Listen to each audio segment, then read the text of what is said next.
and it's like, Oh my god. yeah, Wow. like we killed Children's this songs many. are pretty awful, Oh to be man. honest. Because I personally know one rapper, and she has this song like one. Okay, so would you like to do the introduction last? Yeah, welcome back to NOVAsia. We are Leslie, Dmitriy, Ian, and Sara, and we are making the podcast about ethnic minority in the United States of America. And Ian is one of the representatives of this ethnic minority, and we thought it would be really interesting to talk to him about this issue.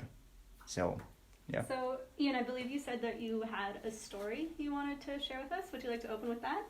Sure. I mean, I first should probably start by introducing myself. In my Navajo language, in my culture, I would first begin with that. So, yate she'e Ian teller nishke donna en sliniki e twidich nishliniki ani e bashis chin. My excuse ni e dashiche do tohlini e dashinala. So, in my culture, it's very important that you introduce yourself with your first original clans.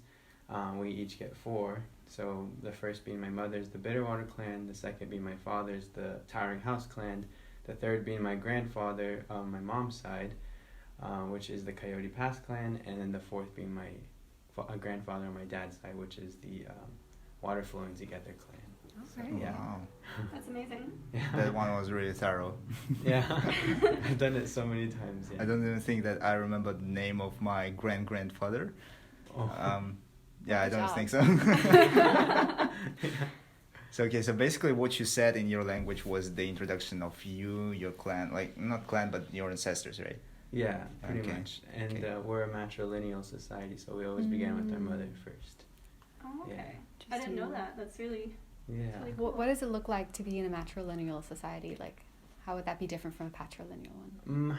Well, everything is very woman-centric. Our mothers are the most important. They're always first. And the thing about our clan system is the father is always second. And so when I have children, my clan will be second.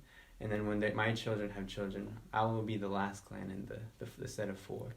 And then I just kind of, go out of the clan system. So my great-great-great-great-grandkids won't have my clan. But it's different.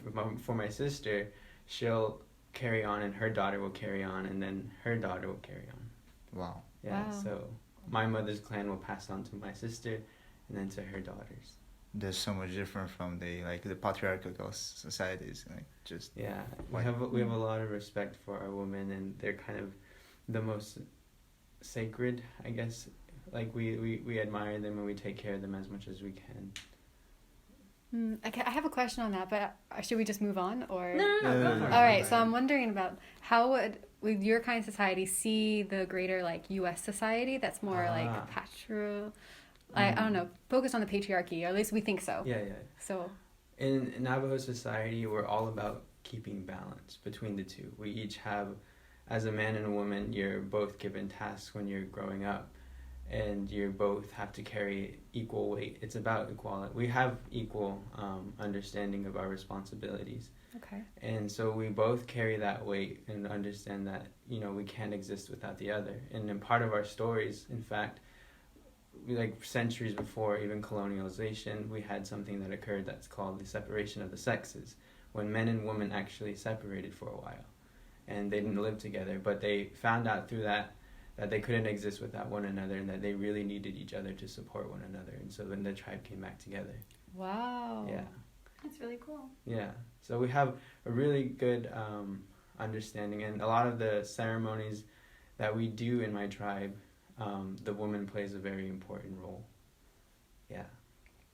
So do you live Okay. does your tribe live in a specific area? Yeah, we live on a reservation.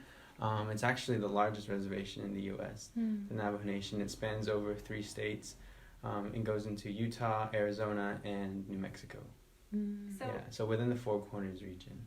I don't know a lot about how the U.S. states work, but it was my understanding that if things span over several states, it becomes that's considered federal, because states don't go into each other's jurisdictions.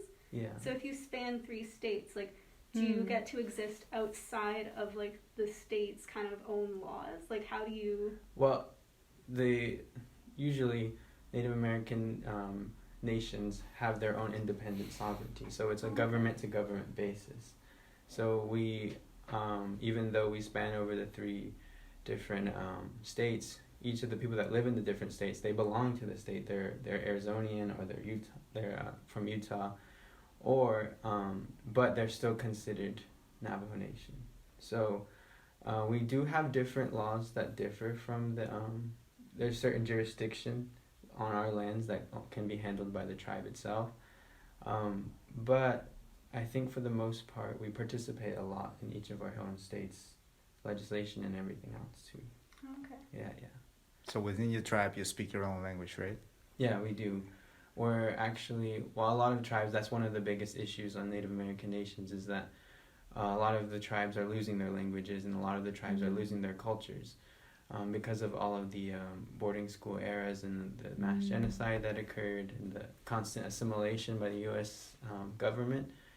But my tribe, luckily, is we have the largest native speakers, population of native speakers. So we're doing well, but we're still not where we need to be. So much of the older generation are the only speakers, and recently I looked at our population actually, and a lot of our population is made up by young people, and that generation is kind of struggling right now to relearn the language and relearn the culture. So that's a really big issue in our community. Why would they be struggling with it? Is it because it's because well, growing up in the boarding school era, a lot of our grandparents were the ones who grew up in that era. And so they were forced to forget their language. They couldn't speak their languages in schools. If they did, they were punished. In some cases, it was even bad, to where it was physical punishment, or they were even locked in cellars in the boarding schools and wouldn't go without eating. So they were really traumatized, and they wanted their youth to learn the languages and learn the teachings of the white settlers, so that we could compete on the same level and not be taken advantage of. And so that kind of mentality came into my parents' generation. And so they started to learn a lot more, but then they still had societal struggles. There was still a lot of poverty and a lot of hardship on the reservations. And so that kind of contributes to my parents, to our generation. You know, they really want us to get educated. So they really, that's one of their biggest teachings, is get educated, come home and help your people. So a lot of us are getting educated, but a lot of the school systems don't have language programs or cultural programs. And recently there's been a lot of schools that are losing their culture classes or language classes just because, you know, Arizona has different requirements, or the states have different requirements. And so those kind of just get teetered out and it gets difficult. And so growing up, like, I grew up in a household where there was a lot of Navajo speakers. So I can speak pretty good, but I'm not fluent either. Okay, I was going to ask that. Yeah, I'm not fluent. So between English and your own language, it seems that English is more like... Yeah, I think first language. Native youth are very influenced by, you know, just America in general. And so we speak a lot of English, and that's kind of for a lot of us, it's our first language. Do you have, like, you know, in Korea they have Konglish? Do you have something like that as well? Yeah, we definitely do. Especially with our parents and our grandparents, when they try to speak to us, they'll talk to us in Navajo, but they'll mix it with English, and so just so we can understand. Okay, yeah. cool. Yeah, that happens to us in Kazakhstan too. A lot of, we call like Shala Kazakh. It's like Kazakh language, but with Russian words mixed in. So many Russian words don't translate into Kazakh. That's why. So yeah, I understand that. Yeah, it's totally like a bit weird, you know, sometimes, but kind of fun to listen to sometimes. So did you go to like public schools in like off of the reserve? No, I actually went to school on the reservation. I went to the Saley Public School. That's the community school. I went to school there from kindergarten all the way to 8th grade. Okay. And then I left and I went off reservation. I went to school at Navajo Preparatory School. And so, but majority of the students will go to school on the reservation. Yeah. And so, like, at your schools, was it mostly Navajo? Yeah. Okay. We have a majority Navajo, but we do have a lot of Navajos who are multiracial. So they have we have Black Navajos, we have Hispanic Navajos, and so there's a pretty good blend between the, yeah. And like I'm just interested in like how did they teach history? Like American history as a subject you guys have to take, right? I assume. Yeah. Every single year. So like single year. Even so, we do. Oh no, really? I got like a really brief American history class just Oh, you because escaped. of like, I think half a semester at my school just because they're like, we're neighbors with America, we should know about them. Yeah. But it wasn't in depth or anything. We do get taught, but it's the very generic version that every American student gets. You know, they don't go into in-depth learning about Navajo history. But until high school, I did take, you know, Navajo history or Navajo government, and it went into, you know, the specifics of everything. Is that like special to your school? Like, because you're also from the U.S. Yes. So were you able to take classes like that you had access to, or were those just like completely? I mean, every school district sort of has some different classes that they offer. Ours, I went to like a pretty poor district, and so we had very basic classes. So mostly we learned the same American history pretty much every year. I know a lot about the Tea Party. Just every single year you learn that. Yeah. Okay. So I was wondering, like, if your society is based on like on mothers and everything, is like woman is the leader, right? So what is it like to make a proposal in your society? So who does it? Who does the dating stuff and everything? Well, Navajo traditional marriages are actually pretty significant. The man, he will go and approach the family of the woman and ask for her hand in marriage. And usually when he does that, he takes, you know, like gifts and things to, you know, be polite about it and ask for her hand in marriage. So usually majority of the time it's men, but because we are so influenced by America, I wouldn't be surprised if women start to propose too. It's not a big deal. I think we're changing society and we adapt to everything. So, yeah, we're still very American as well. Yeah. What kind of gifts are offered? It depends on the family, but I know that for my father, he, while you don't take gifts when you approach the family, but when the marriage is actually taking place and when you're having the wedding ceremony, that's when you take all the gifts. And so my father and his family, they actually rode in on horses to where my mom's from. And so they took those horses that they rode in on and they gave those horses to my mother's family, to all of my uncles and my aunts. And to my aunts and my grandmothers, they brought jewelry, like full Navajo jewelry sets. Wow. And they gave that to them. They're pretty expensive, but they also take food and just, you know, all kinds of gifts. It seems a lot nicer than giving someone like a rice cooker and being like, hope it lasts. I feel like that's the kind of like common gifts that are given. Or you'll get like 2 rice cookers because nobody like listens to whatever other people are getting. Yeah. So people will get like the copies of the same thing. Yeah, horses are expensive, man. Like, I live in Kazakhstan and like horses in our culture are so expensive. So it's like gifting a horse is really, really like respecting the other family, because in our culture, when the wedding ceremony happens, we don't usually give horses. We give like sheep, some kind of jewelry, maybe some kind of other goods, but not horses. Horses are like our transport. You know, like, it was like in ancient times. Now it's all changed. Now we're so much more Americanized, I guess. Yeah. Oh no, why am I feeling bad all of a sudden? No, that's a good thing, you know. We don't steal our women anymore, you know. Oh, well, that's something to be thankful for. Well, that's kind of tradition. We don't really steal them. Just don't think bad about me. No. That's fine. Okay. Yeah, that's so interesting because in Navajo culture, horses are actually really sacred to us as well. Yeah. So it means a lot to give a horse too. We also, I think, now that I'm thinking about it, it's like sheep is also part of it too. We also give a lot of sheep. Yeah. Even now? Yeah. Wow. Like every time any Navajo ceremony is taking place, it's really a big gesture for somebody to bring and donate a sheep to the ceremony, because that goes into like feeding everybody who comes to see the ceremony or be part of it. I see. Yeah. Okay. You also had it, but it transferred to money. So like everyone brings money to the ceremony. Do you do this in America? Well, no, people don't bring money. I know that they do that in Korea, but they like usually have something online where the bride and groom will like tag things that they want, and then people will go in and buy them and bring them. So it's like you kind of know what you're getting, but you don't know who got you that particular thing that you wanted. Yeah, you basically make a list of what you want. Like, it's like a shopping list, a grocery list. It's like, I would like this, and this.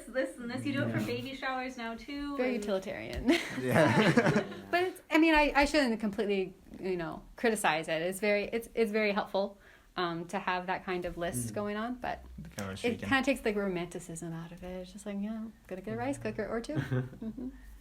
My parents also did a modern wedding too, so they did two separate weddings. They had traditional and a modern wedding, so they had to go through that process too.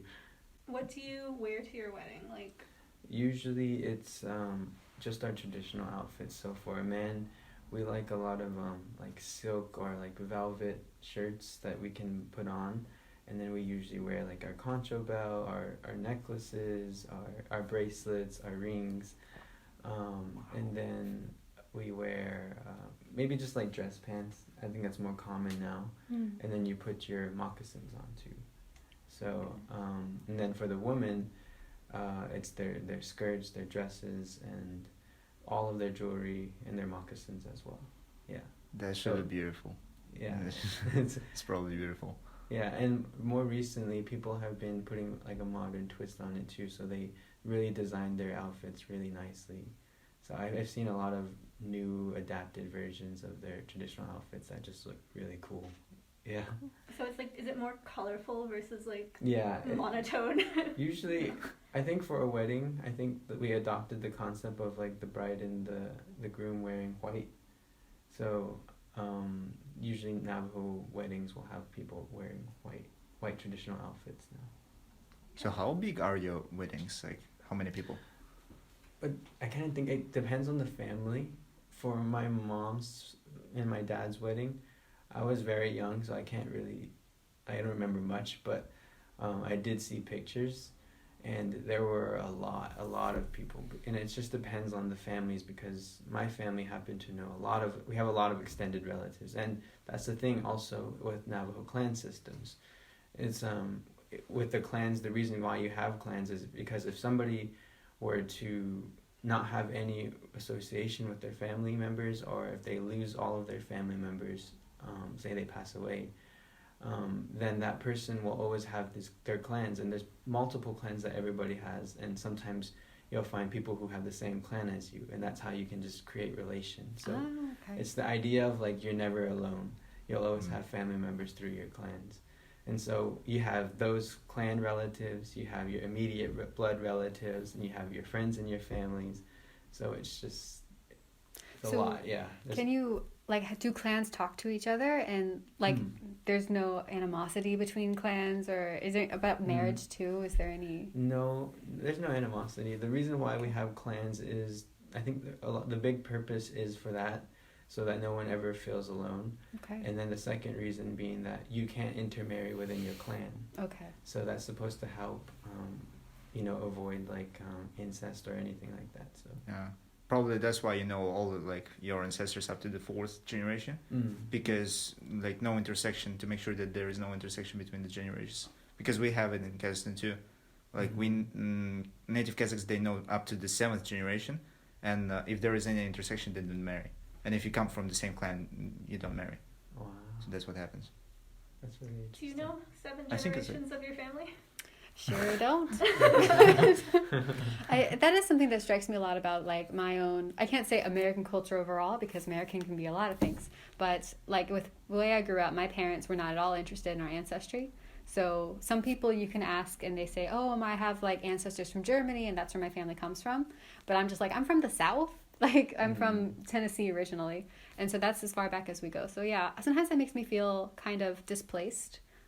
So people are so proud of their culture. And I'm just like, I'm not even that proud of my own country sometimes. So, yeah, it's interesting about how that. I think I have good and bad things of having your ancestry and knowing it. Yeah. If that For makes sense. myself, it's a bit different because, like, I'm adopted. So, like, my birth family I know my mother and obviously her grandmother and like a few siblings, but we can't map out a family tree for my father's side.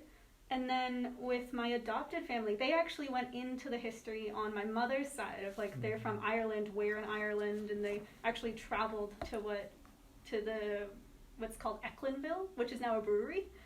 Which Great. Which they were very proud of. So like I know that, but like I don't know like any of like my personal like DNA relatives. So I'm just kind of like guessing and checking and hoping in the future I never run into someone. Where were you adopted from? Guatemala. Oh, okay. So fingers crossed, nothing goes wrong, guys. Wow. I think you're fairly safe. There's a lot of people. Yeah, that's pretty far away from you. So you were talking about like the way people dress for the wedding. Well, I asked about that. You nicely answered. But I was wondering, what's your take on appropriation versus like appreciation? So like we see in fashion a lot of the times, or like moccasins became a huge trend. I saw on your Instagram story of he was in a cafe, I believe it was, and there was a what was hanging? A dream catcher. A dream catcher was hanging. Like when you see those types of things, or like how does it affect you, or how does that make you feel?